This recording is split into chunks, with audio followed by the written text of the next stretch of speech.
அம்மன் அலங்காரம் தினம் தினம் காண வரம் வேணும். அம்மன் அலங்காரம் தினம் தினம் காண வரம் வேணும். அம்மன் அலங்காரம் கண்டுவிட்டா நம்ம குறை தீரும்.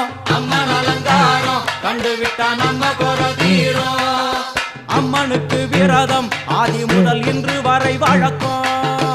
அம்மனுக்கு விரதம் ஆதி முதல் இன்று